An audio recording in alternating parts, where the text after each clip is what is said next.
Bonjour à tous, bienvenue dans cette nouvelle vidéo. Nous sommes déjà au mois d'octobre. Qui dit mois d'octobre dit Halloween, et qui dit Halloween dit film d'horreur. Donc j'ai décidé de faire une petite série de vidéos, mais je vous rassure tout de suite, ce ne sera pas tous les jours, hein, sur les grandes sagas de l'horreur, particulièrement des slashers, même si ce ne sera pas le cas pour toutes les sagas que je vais vous présenter. Donc on va commencer tout de suite par le petit personnage que vous voyez là, hein, le bien connu Chucky. Le premier film, donc, Jeu d'enfant, voilà, sous-titré, là c'est vraiment le titre français, qui avait été réédité par ESC. Bon, la genèse, hein, donc très bon, hein, il avait surpris à l'époque, hein, par l'idée du tueur en série qui se réincarne dans le corps d'une poupée. Donc, abattu par la police et sur le point de rendre son dernier souffle, le serial killer Charles Lee transfère, grâce au vaudou, son esprit dans une poupée brave gars. Le dernier jouet à la mode, si baptisée Chucky, elle fait le bonheur du petit Andy, 6 ans. La poupée révèle bientôt sa nature maléfique, multipliant les victimes. Prisonnier de son enveloppe de plastique, Charles Liray n'attend plus qu'une chose, changer au plus vite de corps, et Andy lui semble tout indiquer comme donneur involontaire. Donc voilà, je ne vais pas vous représenter ou vous expliquer la suite de l'histoire, parce que vous la connaissez sans doute. C'est juste pour vous montrer en fait les éditions que je possède dans la collection. Donc là, je l'ai comboté, hein, le DVD que j'avais, ou qui date, hein, celui-là, il doit pas être tout neuf, il est de 2000. Ouais, il est édition de 2000, donc il a 24 ans. Et là, c'est le Blu-ray, donc avec une très jolie sérigraphie de la part de SC.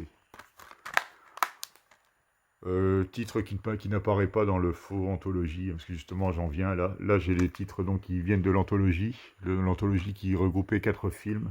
Donc Chucky 2, Chucky 3, je ne sais plus, les autres c'était La malédiction de Chucky et Le retour de Chucky.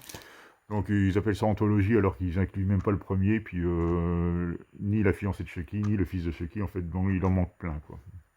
Donc c'est une anthologie un peu bâclée. C'est un peu le problème, hein, quand une franchise passe d'éditeur en éditeur comme ça, et après au niveau des droits c'est très compliqué. Donc là c'était sous Universal qui avait sorti donc ce fameux coffret.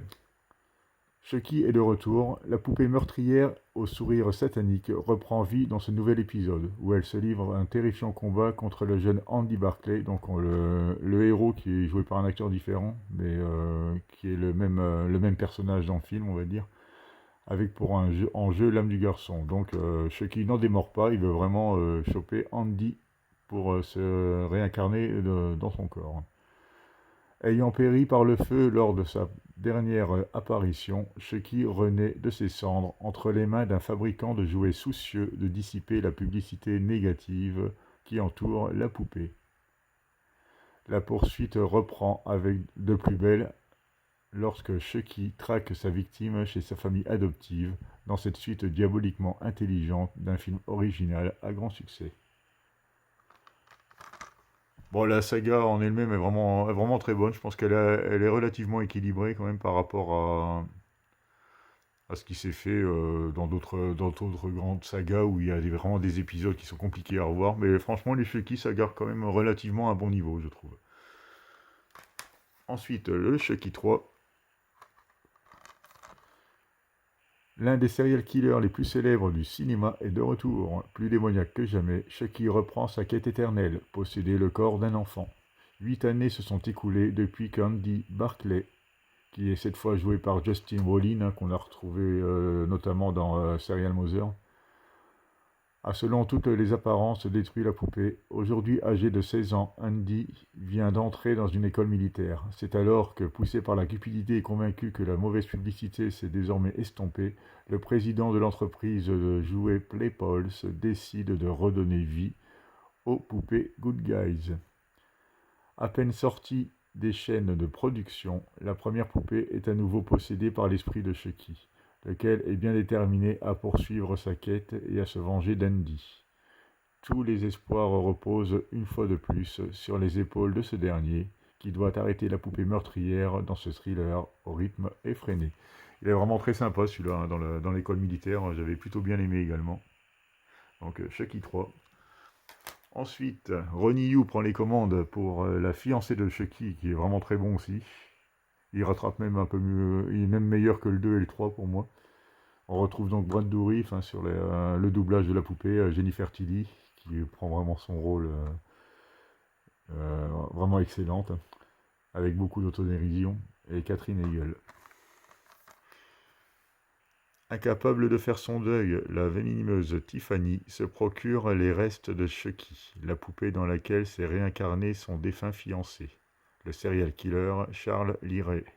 Si grâce à des incantations vaudou elle lui redonne vie, elle se retrouve elle aussi prisonnière d'une étroite carcasse de plastique. Pour reprendre forme humaine, Chucky et Tiffany doivent désormais mettre la main sur une amulette que le tueur a emportée dans son cercueil 10 ans plus tôt.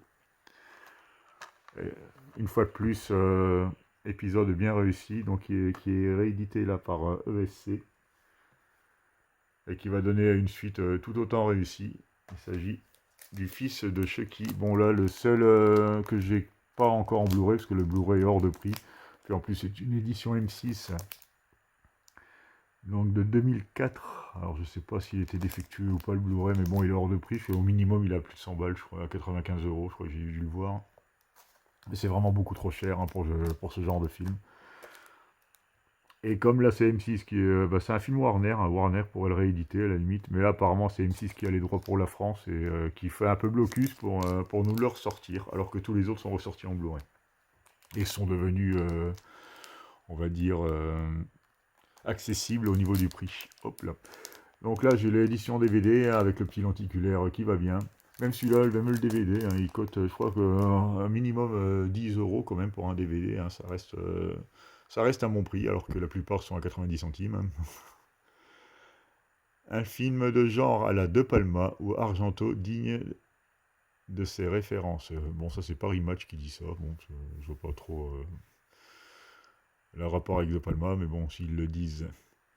Glenn, le fils abandonné de Chucky, apprend qu'un film sur les effroyables exploits de ses parents est en train de se tourner. Il décide de se rendre à Hollywood et réussit à ramener ses parents à la vie. Bon, j'y ai arrivé.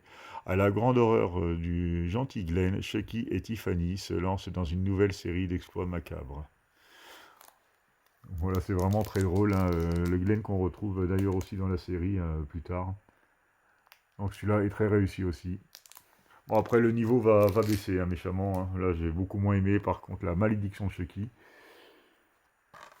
Bon, là, on tape un peu plus dans les effets numériques foireux. Même si on avait... Enfin, c'était plus du stop motion hein, sur les anciens. Alors que celui-là, on est vraiment plus sur du numérique. Et ça le fait beaucoup moins, quoi. Ça a beaucoup moins de charme. Donc, il revient par les créateurs originaux de la saga Chucky, retrouvés dans ce nouveau chapitre la terrifiante poupée possédée par l'esprit d'un serial killer célèbre. Lorsqu'un mystérieux paquet arrive chez Nika, elle n'y prête guère attention. Mais après l'étrange décès de sa mère, Nika commence à suspecter que la poupée rousse avec laquelle jouait sa nièce pourrait être la source de ce déversement de sang et de chaos. La poupée la plus culte du cinéma, avec la voix de Brad Dourif, hein, toujours, fait un retour encore plus sanglant et terrifiant. Voilà, bon, celui-là, sympathique, mais sans plus.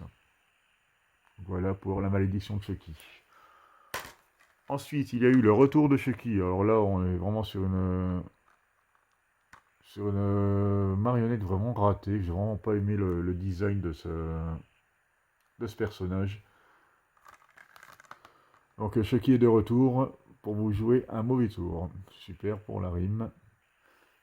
Donc internée dans un hôpital psychiatrique pour criminels depuis 4 ans, Nika Pierce, donc l'héroïne de l'épisode précédent, donc qui est jouée par Fiona Dourif, hein, la fille de la personne qui double la poupée de Brad. Donc là, je remarque que l'appareil a du mal de faire la pointe avec avec le fond, là, ça trouble. Mais bon, ouais, ça va le faire quand même. Mais l'horreur refait vite surface et s'empare des lieux après une série d'événements sanglants. Le doute n'est plus permis, la poupée tueuse, au sourire diabolique, est bien de retour. Donc là, on retrouve Jennifer Tilly dans son propre rôle, hein, il me semble. Là, elle joue beaucoup dans l'autodérision, c'est plutôt sympathique. Et autrement, globalement, le film est beaucoup moins bon de ce qui s'est fait ultérieurement, quoi. Notamment ce design là, de poupée que j'aime vraiment pas du tout. Ensuite, il y a eu ce. Je sais même pas si j'aime pas trop l'inclure, hein, parce que là, c'est un reboot du premier. Mais bon, pour moi, ça n'a aucun sens, parce que on s'éloigne complètement de la poupée possédée, quoi, qui était vraiment l'essence de cette saga. Là, c'est juste une poupée intelligence artificielle et tout ça, quoi, un peu comme Megan, quoi, finalement. Mais bon, c'était plus facile de reprendre le design de Chucky pour relancer le film que d'avoir la créativité de recréer un nouveau personnage, quoi, qui serait sans doute planté, parce que bon, c'est pas super original. C'est pas mauvais non plus, mais je trouve franchement que il a pas sa place dans la saga Chucky, quoi, parce que ça, on est plus dans le même concept, on va dire. Donc il y a un peu de paresse, hein, au niveau des producteurs et du réalisateur, je pense, hein, et on va reprendre le même design que Chucky, on va dire que c'est un reboot. Mais bon, je sais pas, moi, pour moi ça n'a pas fonctionné. J'ai pas trouvé ça terrible, quoi. Il serait pas appelé Chucky, il serait pas appelé Child's Play. Bon, je crois qu'il s'appelle même pas Chucky, hein, d'ailleurs. Ah si, il s'appelle Chucky aussi. Je me rappelle même plus, comme quoi il m'a vraiment marqué ce film. Donc voilà, c'est ce film qui clôture la saga. Bon, bien sûr, il y a eu la série là, qui en 3 saisons. La troisième saison est terminée et apparemment elle ne sera pas reconduite pour une quatrième. Donc ça a l'air d'être mort et enterré définitivement. Donc j'ai essayé de me la procurer quand l'intégrale des 3 saisons sortira, parce que acheter les saisons une par une, ça m'intéresse pas trop. Donc, série qui est vraiment pas mal, hein, parce qu'on retrouve pas mal d'éléments qu'on a pu voir bon, à la suite de ces films, hein, d'ailleurs. Hein. On reprend, bah non, pas de celui-là, mais des deux précédents, et même des petits clins d'œil des films encore plus anciens, quoi. Donc, série très intéressante à voir, hein, si vous ne l'avez pas vue. Donc voilà pour cette première vidéo spéciale Halloween sur le thème de Chucky. Je vous remercie de m'avoir regardé et à bientôt pour une nouvelle vidéo.